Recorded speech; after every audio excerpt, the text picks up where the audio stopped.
It has become something of a ritual for U.S. presidents trying to demonstrate their resolve against North Korea's ever-escalating aggression.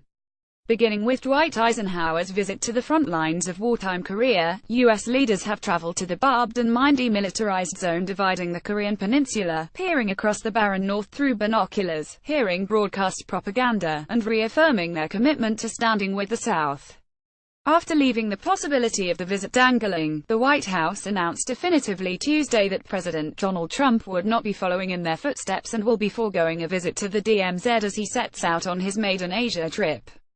A senior administration official told reporters during a White House briefing that Trump will instead be visiting Camp Humphreys, a military base about 40 miles south of Seoul, to highlight the U.S.-South Korean partnership and South Korea's burden sharing. His tight schedule, officials said, would accommodate both stops. The official, who spoke on condition of anonymity to provide details ahead of the trip, noted that several Trump administration officials, including Defense Secretary Jim Mattis, Secretary of State Rex Tillerson, and Vice President Mike Pence, had already made the trip to the border that has separated the North and South for 64 years. Trump's trip comes amid escalating tensions and rhetoric with North Korea, which has continued to pursue its missile and nuclear programs and ramped up its missile testing. In a recent speech at the United Nations, Trump said he would totally destroy the nation, if necessary. He has also derided North Korean leader Kim Jong-un as Little Rocket Man. Kim has returned the favor, calling Trump a mentally deranged U.S. dotard.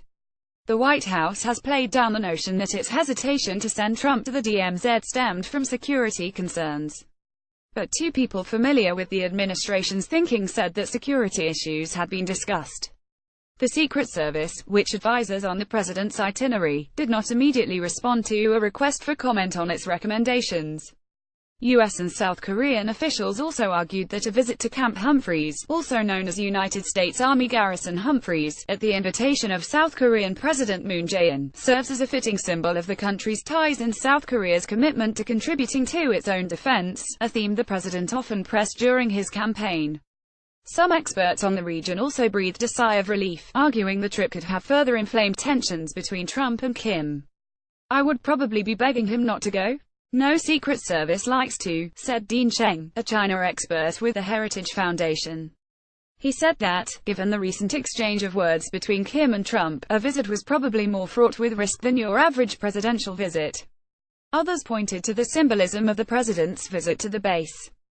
"To me it was a no-brainer that he should go to Humphreys, this new base that they've poured all this money into," said Jim Schaaf, a former Pentagon advisor on East Asia policy and now senior fellow in the Asia program at the Carnegie Endowment for International Peace. Schaaf said the base was perfect for Trump. "It's a big, massive real estate project and it's South Korean funded. It's the big story of the alliance in recent times and it's a great opportunity to highlight that," he said. Troy Stangarone, a senior director at the Korea Economic Institute in Washington, agreed that, with the move of United States forces Korea to Camp Humphreys almost complete, a visit there sends a stronger signal about U.S. commitment to defend South Korea. A trip to the DMZ, he said, could instead be misinterpreted and raise tensions on the Korean peninsula. Visiting the wooded, craggy terrain inside the DMZ is like going back in time to 1953. In July of that year, the Korean War Armistice Agreement was signed at Panmunjom, the so-called truce village bisected by a marker that is the official dividing line between North and South Korea. This is the only area inside the DMZ where soldiers of North and South can stand nose to nose.